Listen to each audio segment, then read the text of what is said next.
Good evening, student and friend. Again, I'm with you. Particularly, it is a kind of mission to just make the very the thought, and you can say it, or the teaching of a person to be just transferred from one to other. You can see it. My just range is not supposed to be limited. Any of the person can be just coming with me to just within the camera. This time, young, not you can say very just a small baby, or you can say Baba, just getting some sort of promise in the life to just actually just to be fulfilled, you can see here. And one day I just actually made him to be promised that I will bring him to the camera. और यहाँ पे चलिए मैं आपसे हिंदी में बात करता हूँ. यहाँ पर आज मैं एक लड़के को लेकर आया हूँ. इनकी माँ हमारे साथ ये एक मुहिम में जुड़ी है, सफाई में, और सोशल वर्कर हैं. और इस लड़के में मुझे कुछ लगा, और मुझे लगा कि चलो इसको भी कैमरा में लाते हैं. और मैं इससे कुछ सवाल करूँगा, लेकिन उसके पहले मैं इससे कहूँगा कि अपना परिचय देगा. भैया अपना नाम वगैरह बताओ, ना किस क्लास में पढ़ते क्या करते हैं? मेरा नाम आयुष पटेल है. मैं कक्षा चौथी में पढ़ता हूँ. Very good. इस आपके स्कूल का नाम क्या है? ममता मॉडर्न सीनियर सेकेंडरी स्कूल. ममता मॉडर्न सीनियर सेकेंडरी स्कूल. आप वैन में जाते हो, ठीक ना? तो आपके यहाँ जो स्कूल में पढ़ाई होती है इंग्लिश मीडियम में कि हिंदी मीडियम में? इंग्लिश और हिंदी दोनों. इंग्लिश और हिंदी दोनों में. और आपको क्या पसंद है? इंग्लिश और हिंदी दोनों. हिंदी इंग्लिश दोनों, है ना? अब यहाँ पे एक सवाल उठता है. उस दिन हमने आपसे पूछा था एक दिन कि आप लाइफ में क्या बनना चाहते हो. शायद मैंने स्कूल ये पार्क में ही पूछा था, तो आपने जवाब दिया था कि मैं फुटबॉलर बनना चाहता हूँ, है ना? तो अब यहाँ पे एक सवाल उठता है कि फुटबॉलर से क्यों बनना चाहते हो? क्योंकि मेरे को फुटबॉल बहुत अच्छा लगता है. मैं फुटबॉल में अच्छा खेलता हूँ. हाँ, लेकिन एक पुरानी कहावत है ना, खेले हुए कूदोगे बनोगे खराब, पढ़ोगे लिखोगे बनोगे नवाब. समझते इसका मतलब क्या होता है? पढ़ाई बिल्कुल जरूरी है ना? दूसरे फुटबॉलर वो भी पढ़ाई करते हैं. हाँ, वेरी गुड. लेकिन आप यहाँ पे एक सवाल कर सकते हो कि कोई ना कोई आदमी कैरियर को चुनता है. मान ली पढ़ाई में बहुत अच्छा नहीं है, खेल में बहुत अच्छा है, वो भी जीवन में आगे निकल जाता है ना? अब यहाँ पे एक सवाल है कि फुटबॉल के कैसे कहते हैं कि फुटबॉल के डायमंड का एक व्यक्ति को खिताब दिया गया, जैसे कि क्रिकेट में तेंदुलकर को भगवान माना जाता है ना? उसी तरह फुटबॉल में एक आदमी को ब्लैक डायमंड माना जाता है. उस आदमी का नाम जानते हो? पेले, है ना? तो पेले तो बहुत ही गरीब घर से बिलोंग करता था. उसके पास बॉल भी नहीं था. जानते हो कैसे खेलता था वो? मालूम है? वो कपड़े का बॉल बनाता था, उसके बाद उसको खेलता था. खेलते खेलते यहाँ तक पहुँच गया. आपने दूसरे खिलाड़ी का नाम सुना है? ध्यानचंद का? नहीं. ध्यानचंद को बोलते हैं हॉकी का जादूगर, है ना?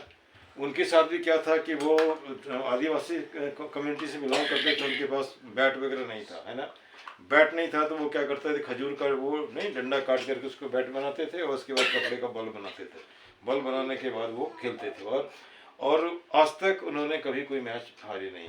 और उसके पास जब खेलने के लिए यूनिफॉर्म भी नहीं होता था, क्योंकि आर्मी में तो उसी को पहन कर कर जाते थे. और हिटलर ने कहा था कि आप हमारे देश में आ जाओ, आपको अपने देश की नागरिकता देंगे और बहुत पैसे देंगे. लेकिन उन्होंने कहा नहीं, हमारा देश जो है वो मुझे प्यारा है, भारत प्यारा है ना? अब यहाँ पे और एक सवाल उठता है. क्लास में जब आप पढ़ते हो, आपके रिजल्ट कैसे होते हैं? रैंक कैसा होता है? कितने नंबर में आते हो? थर्ड या सेकंड में आ जाते. अब जैसे मान के चलो आज से 10 साल के बाद, अभी 4 में हो, है ना? तो उस 10 साल के बाद हिंदुस्तान को कैसा देखना चाहते हो? साफ देखना चाहते हो. क्या उस समय तक तुम्हारे पैर में इतना जान होगा कि तुम फुटबॉल खेलना शुरू करोगे लोगों के साथ? होगा ना? अच्छा, फुटबॉल खेलोगे तो तुम्हारा पोजीशन क्या होगा? कैप्टन बनना चाहोगे ना कि और क्या? कैप्टन बनना चाहोगे, है ना? उसके लिए क्या क्या स्ट्रगल करना पड़ेगा? उसके लिए अच्छा खेलना पड़ेगा. क्या तुम्हें लगता है कि कोई खेल खेलने के लिए ट्रेनिंग की जरूरत होती है? हाँ. किस तरह की ट्रेनिंग? देश की ट्रेनिंग और विदेशों की ट्रेनिंग? देश की ट्रेनिंग. और जैसे मान लो विदेश से लोग कोच को मंगाते हैं, है ना? अब यहाँ पे एक और सवाल. आप देखते हो हमारे देश में 140 करोड़ से लगभग लोग हैं, है ना? लेकिन वर्ल्ड कप जो तुम्हारा फुटबॉल का है उसमें हमारा देश पार्टिसिपेट नहीं कर पाता है. खाना छोटा सा देश है, वहाँ कोच चला जाता है. ऐसा क्यों होता है? कुछ बता सकते हो? नहीं. कहने का तात्पर्य यह है कि उस तरह का टीम नहीं बना, है ना? टीम अच्छा बनने से क्या तुम्हारे समय में वैसा टीम बन जाएगा क्या? नहीं. अच्छा, हिंदी कोई कविता याद है आपको? नहीं. इंग्लिश में नहीं है कोई? नहीं. अच्छा, मम्मी और पापा दोनों में किससे किसे ज़्यादा पसंद करते हो?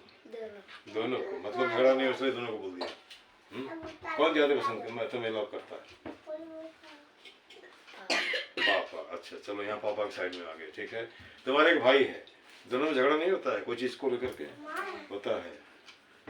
किस बात को लेकर? टॉफी को लेकर के या कोई सामान को लेकर के? सामान को लेकर के, टॉफी सामान को लेकर के। अब चलो थोड़ा हमने फुटबॉल के बारे में पूछ लिया, और फुटबॉल के बारे में जैसे हिंदुस्तान में भाईचुंग भूतिया का बहुत नाम है, एक छेत्री का नाम है ना, और सुनील छेत्री का नाम है, ठीक ना।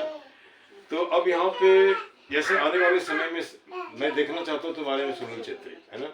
तुम्हारे में जैसे अच्छा मेसी का नाम सुना है? का? मेसी का। अच्छा तुम किसके फैन हो? मेसी का? हाँ। नहीं, रोनाल्डो का। रोनाल्डो का, और ठीक है। सुनील छेत्री का। सुनील छेत्री, ठीक।